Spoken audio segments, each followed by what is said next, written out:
Kia ora koutou katoa. Today I'll go over Cabinet's decision on alert levels for the parts of New Zealand outside of Auckland.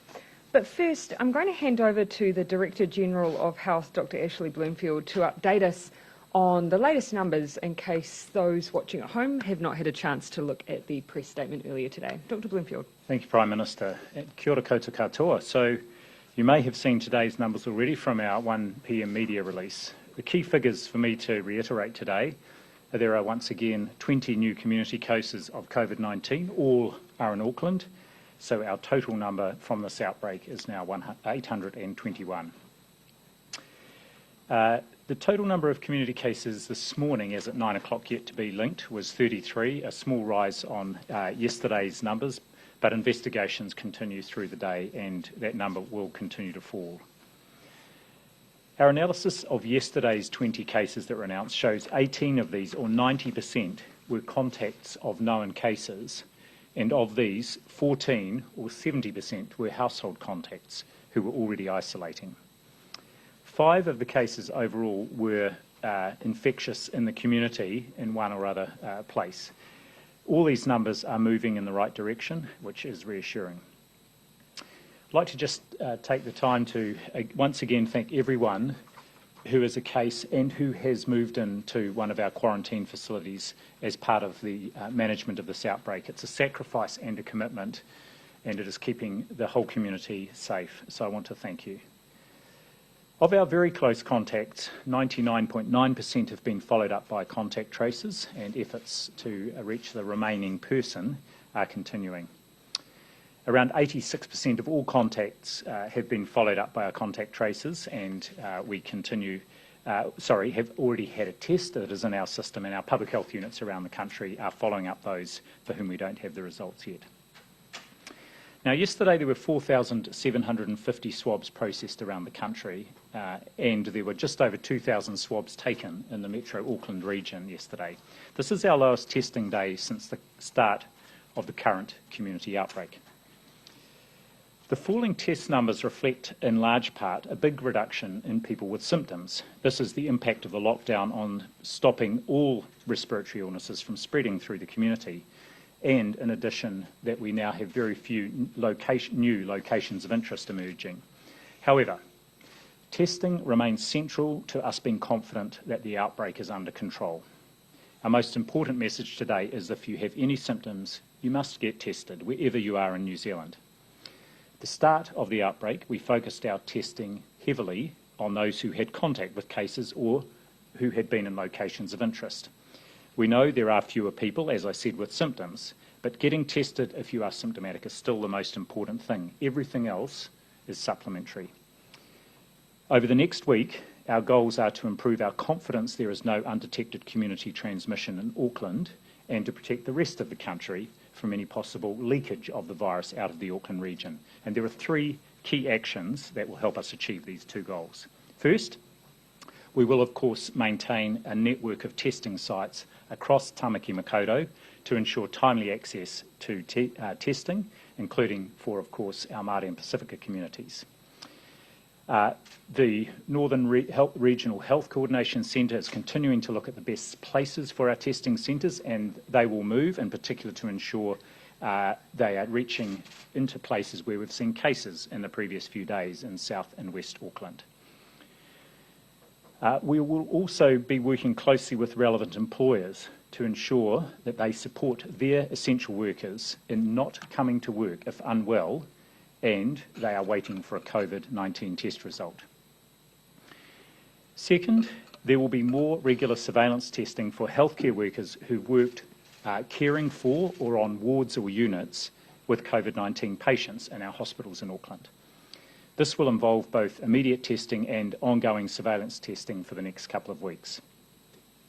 In addition, we are increasing the frequency of testing of staff who are working in our quarantine facilities in Auckland for the next few weeks.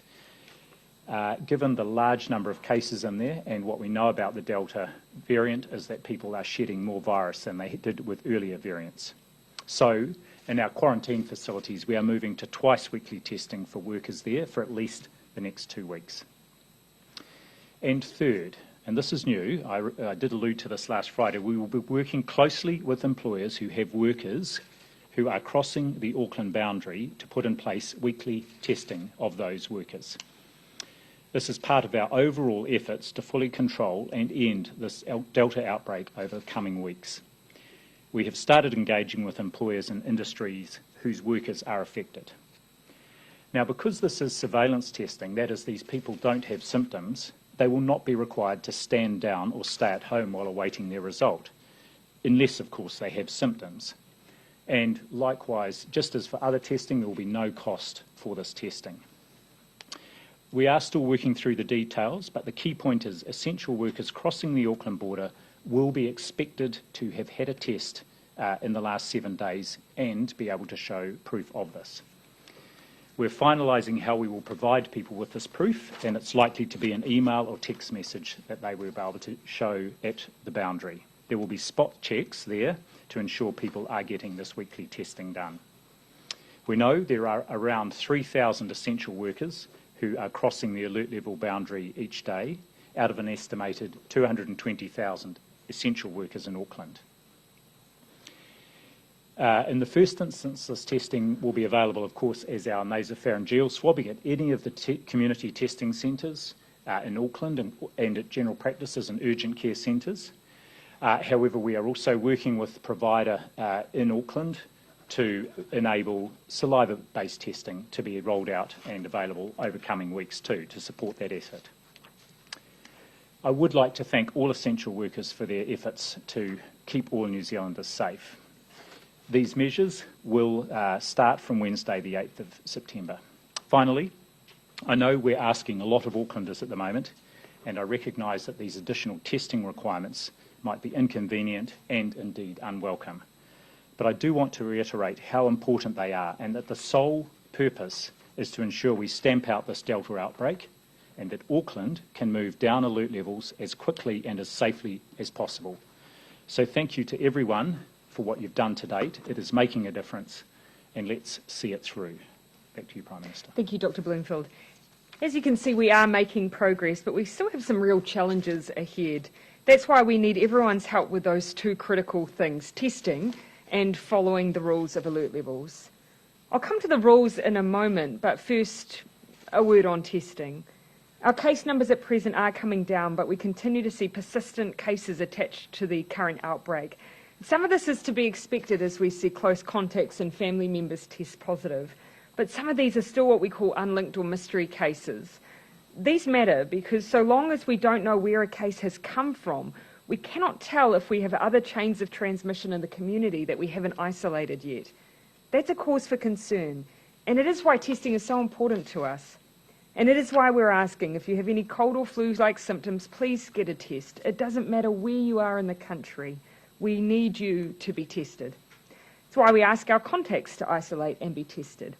And it's why it's so important that anyone working, particularly at alert level 4, stay home if they are sick and get tested. We also want to increase our testing of people who are crossing the Auckland boundaries to ensure we don't see any spread beyond Auckland. You'll have heard Dr. Bloomfield talk about this.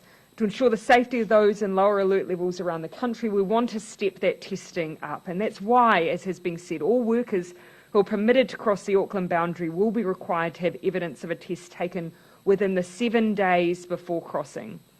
And as has been said, this will be a requirement from 11:59 p.m. on Thursday, leaving time for people to go ahead now and get a test. Because this is surveillance testing, people will not be required to stand down or stay at home while awaiting their result if they are an essential worker. We're also asking those who are permitted to travel for personal reasons to be tested, noting that this travel is often required for urgent reasons and may not always be possible. And of course, everyone's aware of the exemption process they have to go through for that.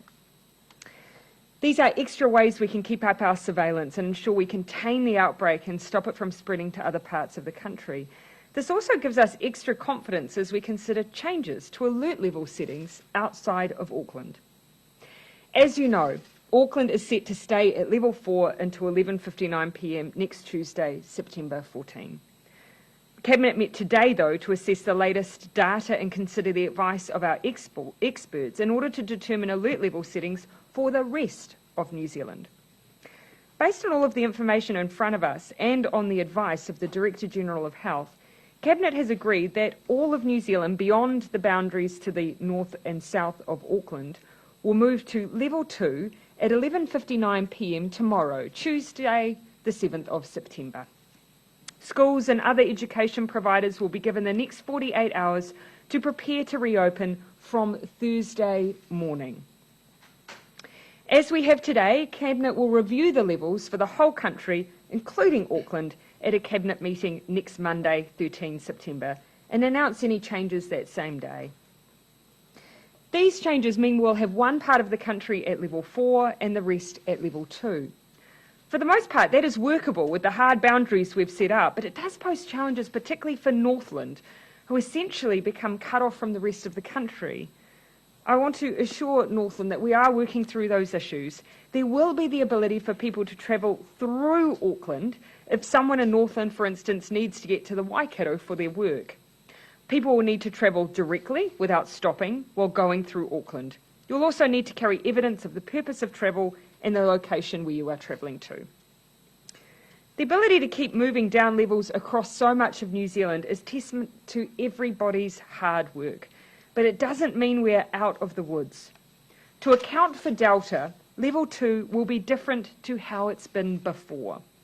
As I've said many times, Delta has changed the game, so in order to beat it, we've had to adapt our game plan too. I want to recap on some of the changes we've made because of Delta that will mean Level 2 is different than what everyone may recall. This is Delta Level 2. Face coverings are now mandatory at Alert Level 2 whenever you're inside most public venues. So if you're entering a retail shop or an indoor facility like a mall or a library, you must wear a mask. However, of course, you can take your mask off in hospitality venues like restaurants, bars and cafes so that, of course, you can eat and drink. Staff at these venues, though, and at any other public-facing businesses open at Level 2 must wear face coverings as well. But to keep it really simple, if you're out and about and visiting indoor venues, please wear a mask. We've learnt the hard way that Delta is at least twice as transmissible as previous strains of the virus and that it travels essentially through the air rather than via droplets or contact. That is why wearing masks is so important and our new normal at Level 2. We also have some new rules on scanning, and these have been shared previously, but I want to speak to them again. We want people scanning everywhere they go, but there are some places this isn't just an ask, it's now a rule.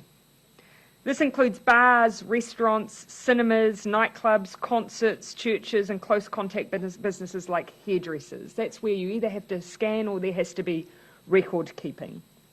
Essentially, places where there is close contact between people, where it's harder to wear a mask and where the virus can easily spread. It also means that if you're at places like private events, there must be a record kept of people attending. But even in places you are not legally required to scan in, my advice is, of course, do it anyway. What we've learned is that traditional contact tracing can't keep up with Delta. The virus is too fast. So record keeping and scanning continues to be our best tools to quickly track down any potential spread of COVID and keep us out of lockdown. It's also one of the best means we have of reducing the time we need to spend in lockdown. So again, please scan in. Mask wearing and scanning are rule changes we've made in advance of this latest outbreak, but this will be the first time that they've been put in place. At the same time, though, there are other things we've recently learnt about Delta that have caused us to take another look at the Alert Level 2 settings and ask if there's anything more we need to change. The biggest issue is this. Because Delta is more transmissible, we're much more worried about big groups of people. It's now no longer just whether you have enough space between you and others, but rather if you have too many people in a shared space generally with poor ventilation, that really ups the risk. That's why today I'm sharing 2 additional changes to Level 2. The first is a limit of 50 people for indoor gatherings, hospitality settings and event venues. This, coupled with the rules around customers being seated and tables being separated, reduces down the risk of super spreader events. If you're an outdoor venue or you have an outdoor space, you can have up to 100 people in that space, keeping in mind again the rules around being seated and separated. That's because ventilation makes such a huge difference to how infectious a COVID case is to others. And a reminder again that all gatherings must record attendees to help with contact tracing. The second change relates to indoor public facilities like gyms, museums and libraries. Previously, these venues have had no hard limit on how many people are allowed to be in a space, but instead, a 1 metre distancing rule is a proxy for how many people could be inside. We're now bringing these venues into alignment with the rules that exist for retail and supermarkets, which is 2 metres. That again will just mean we have fewer people in a venue, with the number being dependent on the size of that venue. It's a quick alignment that we think in a Delta environment makes good sense. So a quick summary: wear a mask, scan everywhere you go, and be mindful that when you visit some places, they will have rules around how many people can be inside at any given time. Be patient, be kind, and support local. These are tough times. Moving to level 2 is progress, though, and it is positive, but it comes with a warning. We've done so well to get this outbreak under control. Level 4 restrictions are working, but the job is not done. We're within sight of elimination, but we cannot drop the ball. For the full details of the new level 2 settings, Delta 2, visit covid19.govt.nz. We're now happy to take questions. Prime Minister, will any of these new restrictions be carried over into Alert Level 1? Well, I think the first thing that I would say is that actually when I've spoken to our public health officials around Alert Level 2, they still absolutely anticipate that if we continue to make progress, that we will get back to a 1 environment. But what we will do is the same that we've done with every alert level. Take a look at 1, see if there are any improvements that we need to make. But every day we are applying what we have learnt in this outbreak to any of the changes we're making to our settings. Michael Baker has said that particularly gyms, nightclubs, churches are actually just too risky and perhaps they shouldn't be open at all under a Delta level 2. Did you consider that option? Well, as you can see, we have changed the settings for those environments. So keeping in mind, of course, for nightclubs, we have the requirement around seating. So that's fundamentally changed the way they operate. And now we've put a total cap on those indoor venues. And I know, and I have to acknowledge that that will be very difficult for some who are working in hospitality, where they may have a larger venue. But what we've learnt from Delta is that actually just merely being inside in shared spaces like hospitality venues does pose risks. So we are putting a total cap on those numbers. But we're also hoping to get back to a level 1 environment. In terms of that mask mandate, one of the churches we spoke to today said they would have trouble enforcing that when it's not coming from the likes of the security guard at a supermarket. What would your advice be to people who haven't had that requirement on them before? I think the first thing, the most important thing I could say is that we've learnt from experience. You can see from this outbreak that unfortunately it's the social events where people know one another, where they're indoors for long periods of time, where they're socialising, that we see spread. And you only have to look at some of the examples from this outbreak, and that's why it's so important. So I think education is as important as some of those harder forms of enforcement that people ask for, like security. How is Auckland... Oh, sorry, Jessica. How is Auckland getting on with this 2020 over the last 3 days? How are they tracking to be reassessed on Monday? Well, actually, we base all of our decisions on public health advice, so perhaps I'll bounce to Dr. Bloomfield for that. Thanks, Prime Minister. So, yes, it's a remarkable coincidence. It's been 2020. The key thing here is the proportion of those cases that are known household contacts and expected cases is increasing. And we will see more of them. So we're expecting more of those to come through. What we're really interested in is whether there are any exposure events amongst those new cases out in the community and also cases that are unlinked. And I should say that even if we look at, say, our essential workers, there's only, amongst the group that came through yesterday, there's only 1 essential worker there. So that's another really good sign. And this is what we will be continuing to have a look for, even if the numbers hover around 20 for a little while longer. Does it make you nervous having that 2-4 split at the Auckland border? It doesn't make me nervous if we have a really good regime in place at the border. So we only want, or at that boundary, we only want people moving across the boundary who really need to, and we want to make sure, and even before the testing, and we've talked about the testing, anyone with symptoms should not be going out, and particularly anyone with symptoms should not be moving across that boundary. In some ways, almost the 3-2 boundary was quite difficult. Because in those cases you had more reasons why someone may need to travel between the borders to be able to work in a workplace that was open in a level 3 environment. Actually, what we've been saying to Auckland is the only reasons we really want to see someone in a 4 environment moving is if they are eligible to work at level 4. And so that really has reduced down the number of reasons that we're seeing people move. And we're also putting in that requirement around that regular testing every 7 days, and that's something that we believe will help with just that level of comfort. Dr. Bloomfield, what is the guidance? I'll come to you, Jason. What is the guidance around mask use in schools? Yeah, I'll hand over to Dr. Bloomfield for that. I think that the most important thing to say here is that we haven't mandated mask use in schools, but I'll leave it to Dr. Bloomfield to give some guidance. So my guidance would be, based on what we know, that we would be recommending the use of masks in schools, but not requiring it. And I know there's ongoing concern about this. So certainly for students 12 and above in secondary school settings, would be strongly recommending that there. And then I think as an option for younger children, if parents wish their children to be wearing a mask and they're confident they know how to. And of course, that does raise issues about access to masks, but it's not a requirement. Why Have not? mandated it. Yeah, so I'll why come. not? Not mandated. Well, at this point, we don't think in alert level 2, first of all, where we wouldn't be recommending going down to alert level 2 unless we were very confident there wasn't a risk there was an extant risk of spread of the virus, or the virus was out of control outside of Auckland. Look, I think it's an area we will keep an eye on and look and see what the evidence shows. I think it's very hard also, as Dr. Bloomfield raised, it's very hard to compare New Zealand settings to other countries because often other country settings are the settings that they have consistently with COVID in the community. Whereas as we move down through level 2, there's risk, but we currently don't have community transmission. So we take precautionary action so that if a case arises, we're in a better position. And there are some differences in the way that we treat venues and places where we have consistent attendees. So you consistently know who's at schools, you consistently know who are in workplaces, and in some cases we've treated those venues slightly differently. Dr. Jason. Bloomfield, could you just give us a little bit of an insight into your contribution to these new level 2 rules? Did Cabinet adopt everything that you recommended, or were there areas that the government didn't go as far as you would have liked to see?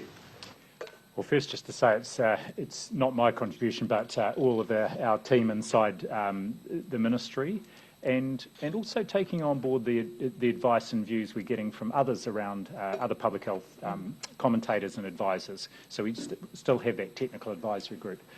So my recollection is that everything we advised around, what a Delta level 2 should look like, just as we did around a Delta level 3, and indeed a Delta level 4. You can see that the extent with which the contact tracing has gone very wide, and even under alert level 4, to consider everybody, virtually everybody, as at least a close contact, is a reflection of that changed approach because of Delta. I think all our advice around a Delta level 2 is being taken up. There was only one minor difference, but it just applied to the distinction around the criteria for personal emergency circumstances over who could travel over a level 4 boundary. So it was very, very minor. And good reason, I think. Provided your advice around what should be happening at level 1, or are you waiting for Cabinet next Monday for that? No, we haven't had any discussion. That'll be that. this week's task. We do it on a week-to-week basis, so we'll already be turning our minds to that. And again, looking and seeing what other countries are doing, as well as getting advice from our technical advisory group. That's also, I think, one of the things I'd just say. Look, you can see that we already preemptively, before even this outbreak, made decisions on masks and scanning. So that was done before the outbreak occurred, and we've used this outbreak to share the rule changes, and they're being implemented for the first time over the course of the next 7 days.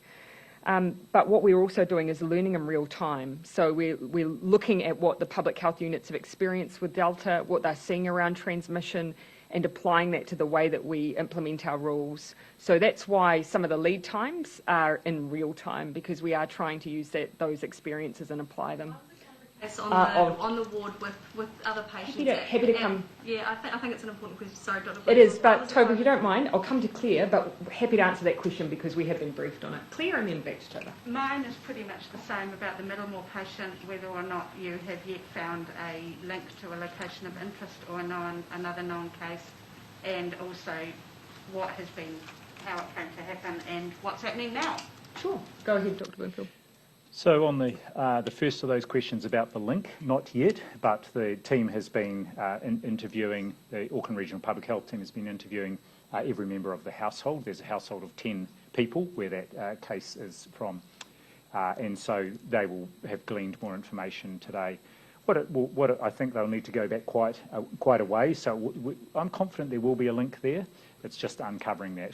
In terms of what happened with the person who was admitted to Middlemore, from what I've been briefed on, the person presented with symptoms that were not typical COVID symptoms at all, although the appropriate screening questions were asked that are asked of everybody who attends an ED under this sort of arrangement. Dr. Bloomfield, the request has been made if you could face the front while you answer this question, okay, lest yes. we repeat the answer. Lest we need to repeat the answer. So, yes, the person presented to Middlemore Hospital ED without typical symptoms of COVID-19, and there's always a screening set of questions that are asked of people attending EDs under an alert level 4 where there's an outbreak on. The person was then admitted to hospital to the appropriate place for the symptoms they had, and the following morning the attending clinician, on further questioning, did wonder if COVID-19 could be a possibility, and so asked for a test to be done. At that point in time, the person ideally should have been isolated from others on the ward, and that is something that I know that the hospital is going back to have a look at and is reviewing why that didn't happen. And of course we'll be as interested in anyone as to why that was. But of course as soon as the positive test result was identified, the person was isolated and the appropriate staff and others who may have been exposed were identified and appropriate measures put in place. So one of the questions that we were discussing at the briefing this morning is just ensuring and checking again for our own satisfaction that when people are presenting at ED that they are being asked those questions. Were they a close contact? Have they been tested for COVID? Are they displaying any symptoms that are usually attached to COVID-19? In this case, the person presented with abdominal pains. And so the issue we're now asking ourselves is, should there be a widening of the symptom checks? And that's something that our health team are assessing at the moment. All the staff wearing N95 masks, and can you respond to the families of the patients who are also on the ward who have called this negligent? Yes, well, I'm aware that families of others on the ward will be concerned, and I've seen those concerns expressed, and I fully understand them. And that's why the hospital has undertaken to have a look and see what happened in this case, and I'm sure the first people they will be providing an explanation to will be those other patients who were on the ward at the same time and their whānau.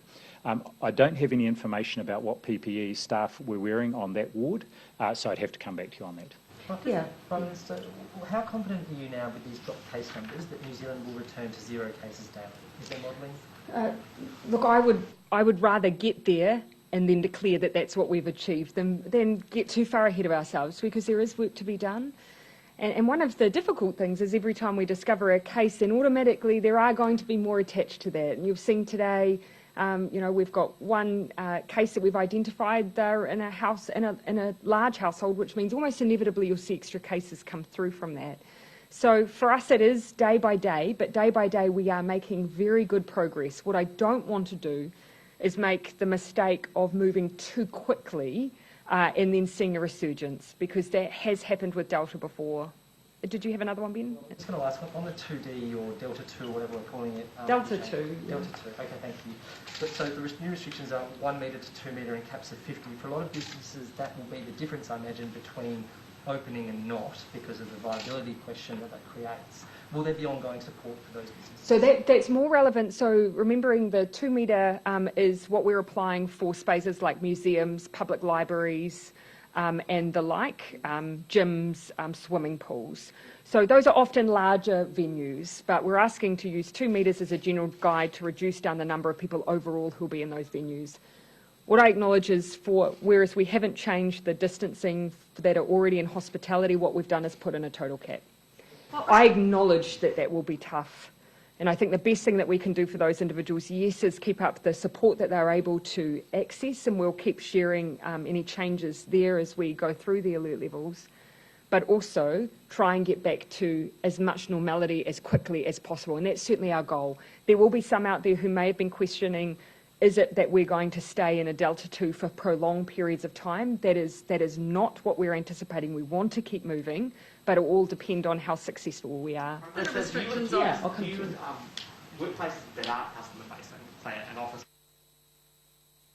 if at all, can they basically go back to normal?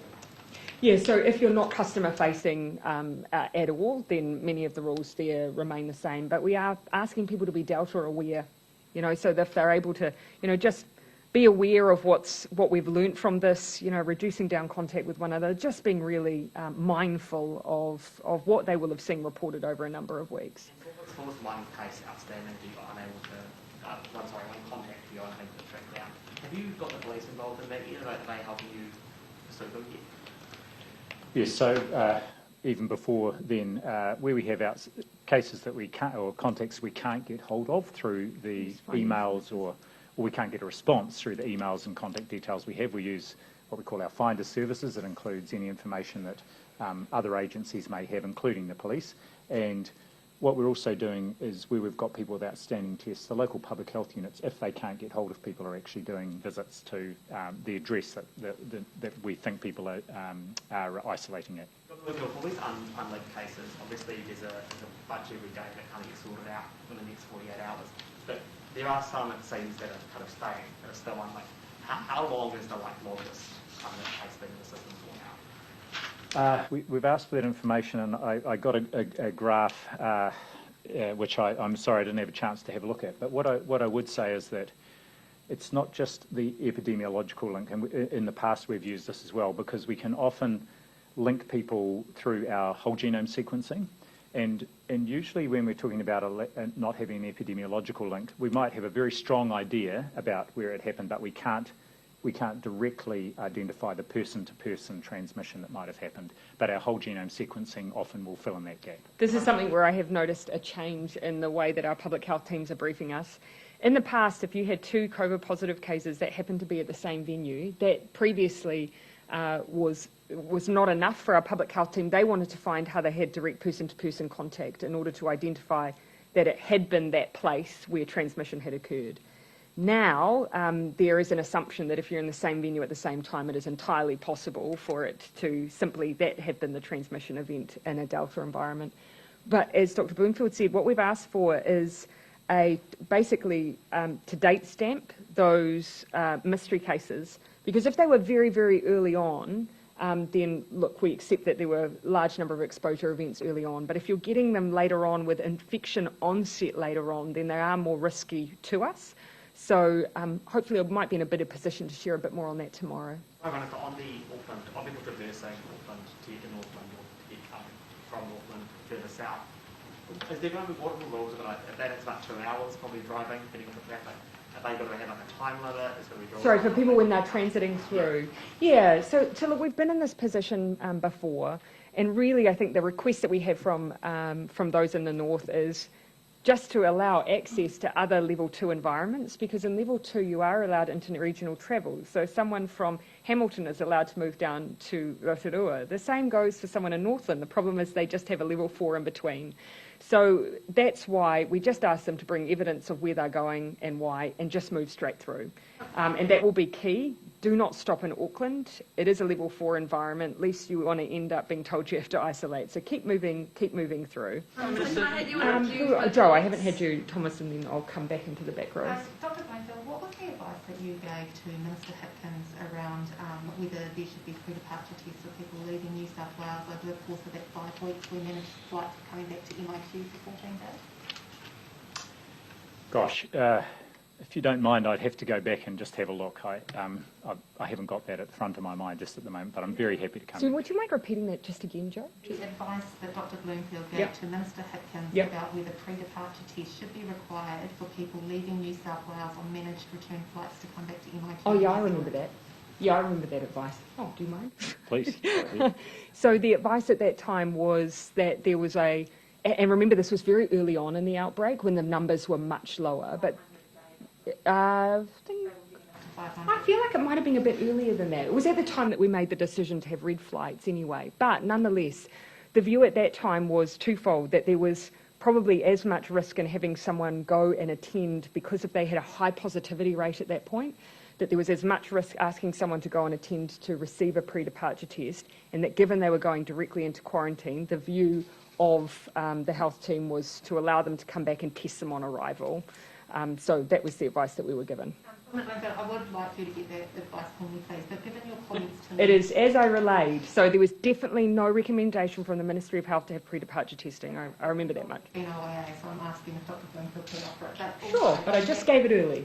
Given going back to your comments to me yesterday, how it was an important part of the toolkit in terms of limiting the number of positive cases that come into MIQ and therefore potentially leak out into the community, how does that marry with not getting people from New South Wales to do that when it was Delta-ridden?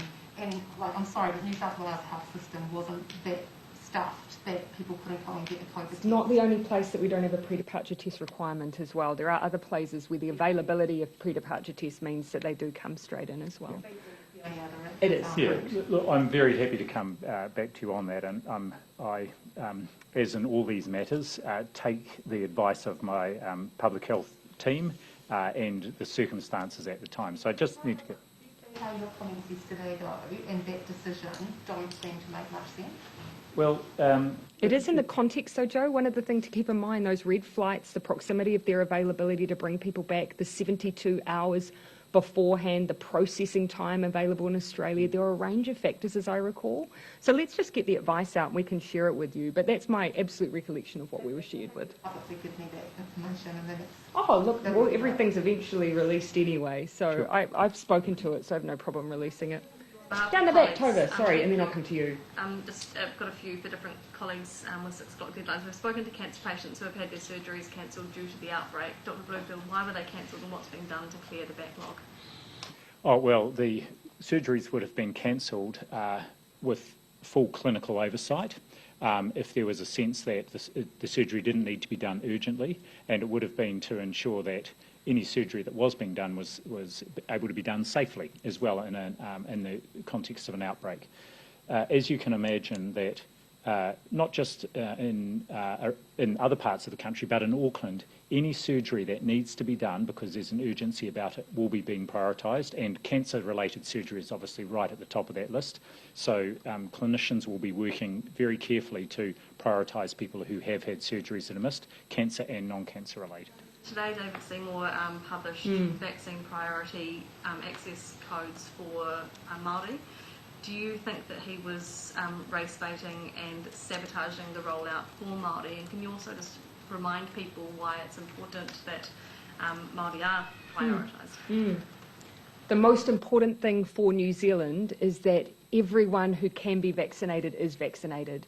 And that means our health providers locally will use tools to reach out to their local patients in order to encourage them to be vaccinated.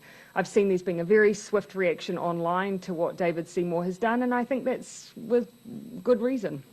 Further restrictions for large gatherings for the remainder of the year, so looking forward to Christmas, festival season, sports and musical events. Look, no, at this stage we've really very much focused on that next stage of moving down into that Delta 2 environment and the restrictions we need there. But you can see what we're taking into consideration, the way that outdoor venues work versus indoor venues. The next stage for us is to look at what level 1 looks like, but our goal is, as always, to be as normal and as safe as we can be. Last one, and then I'll come to you, and then I'll finish. Are you confident that Glen Mosque was the most appropriate place for the terrorist to be serving as community supervision? I'm confident that agencies did everything within their power to keep the community safe. But what I can also say is that leaders within our Muslim community have done nothing but be as helpful as possible to work alongside agencies to just ensure the community is safe. So just going on from that, could you give us any information about why the terrorist didn't get the recommended rehabilitation and de-radicalisation programs while in remand? And is there any update to the timeline of the counter-terrorism bill? So on the latter point, Cabinet did have a discussion today around the counter-terrorism bill, which is due to be reported back to the House from Select Committee, and the timeline from there. I expect to be able to give you a bit more of an update over the next week or so, but we are still working to have that legislation passed before the end of the month. The really helpful thing is, of course, that it had already gone through its substantial public consultation. So people had already had their say. We haven't needed to rush that process. Now what we'll do is go through the procedural process in Parliament a little more quickly. On the question of rehabilitation, look, we've put out in the public domain a large amount of information, but I do still think there's a role for those other reviews that we have, the coroner's process, the IPCA, to give us those extra insights into what happened in this case. Thomas, I think I haven't had one for you. Would you like Seeker Corrections to provide more information about what programs or offers of support were made to this man? Yeah. So look, I do think that that's part of the work that we need to do as we put out all of the agencies' responses. You may have seen that they have responded to some of the questions around, for instance, the mental health support and assessments, and for instance, the fact that that those were rejected, and some of the challenges that existed there. But I think actually overall, our goal here is just to provide all the information and be willing to critique ourselves. Remain convinced that de-radicalisation attempts were made, or sufficient efforts were made? I know engagement occurred, but I do think that there is room for us still to look in a little more detail across all of those areas. But keep in mind that would have been, there's a range of different agencies who have had a role all the way through, from the NZSRAs to the police to corrections, and so I think it'll be helpful for us to use those processes to draw that out. Why couldn't he be deported under national security grounds? So I will give you, I'll give you the short version. That if an individual, of course he was going through a tribunal process, first of all, and had appealed the cancellation of his refugee status.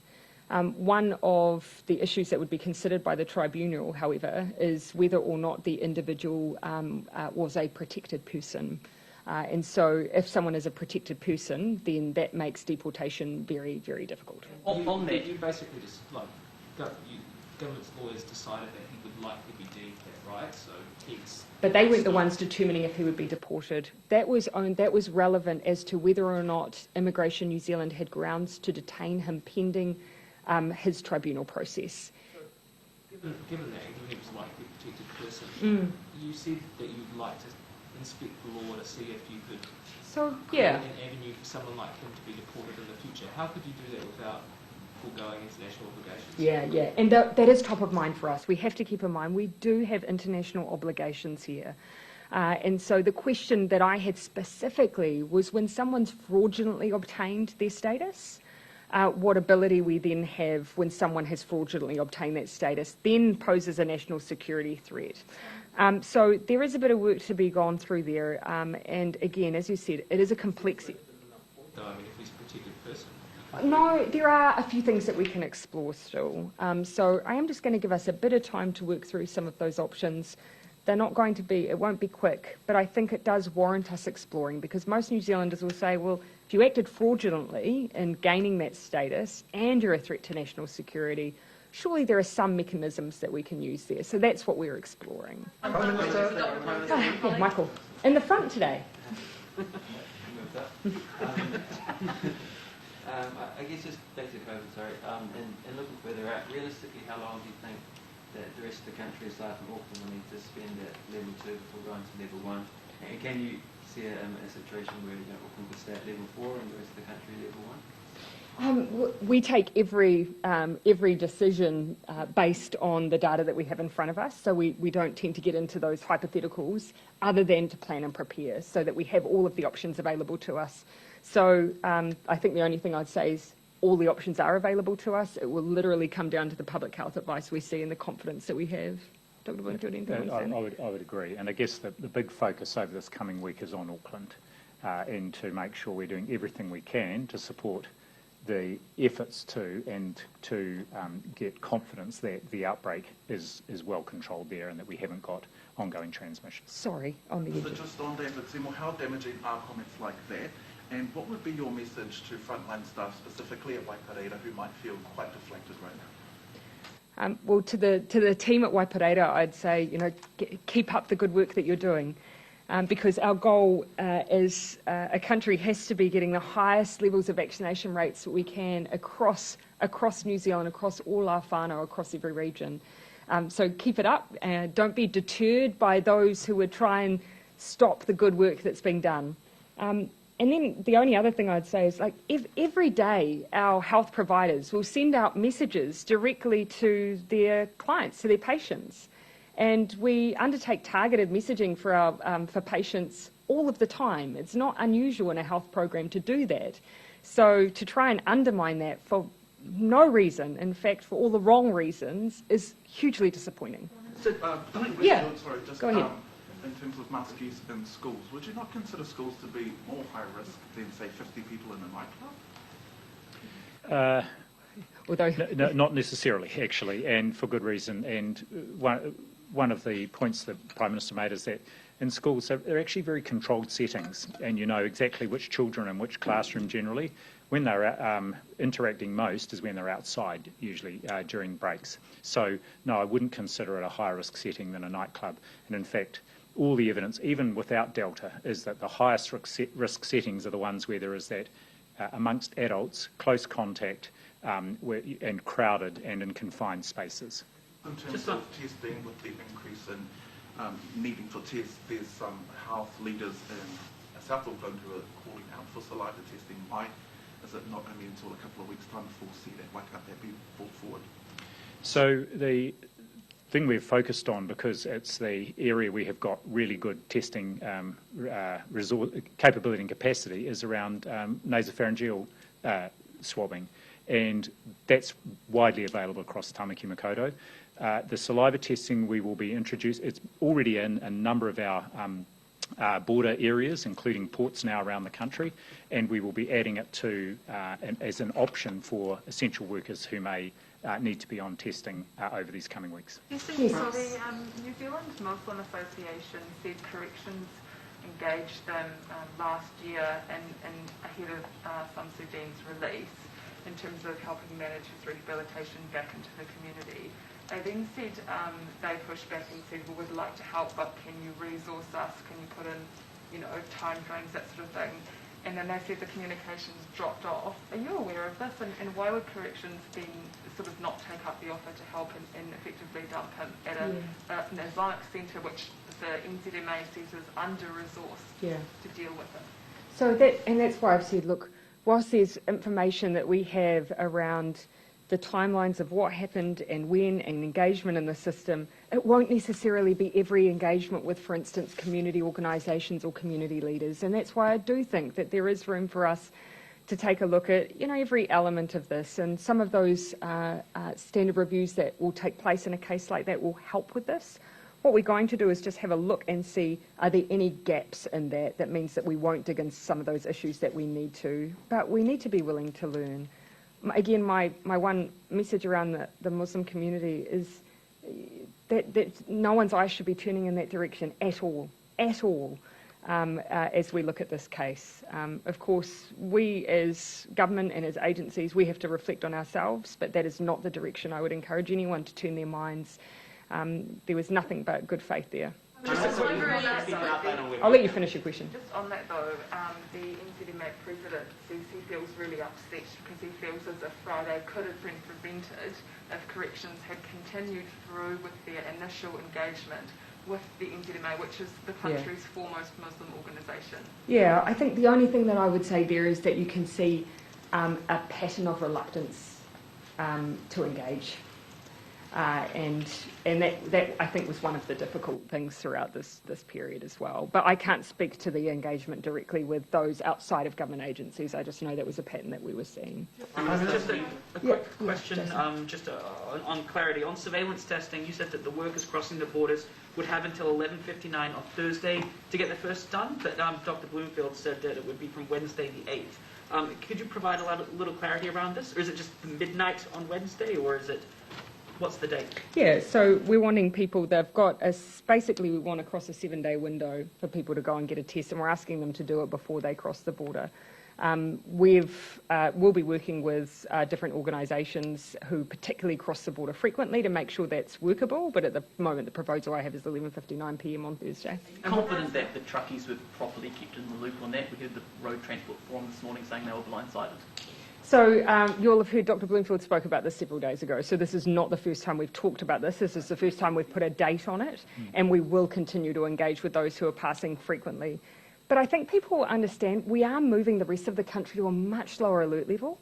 And so people want to have confidence that those who are moving through the country are doing so in a way that is safe for them. And this is one way that we can move the rest of the country while still having that border.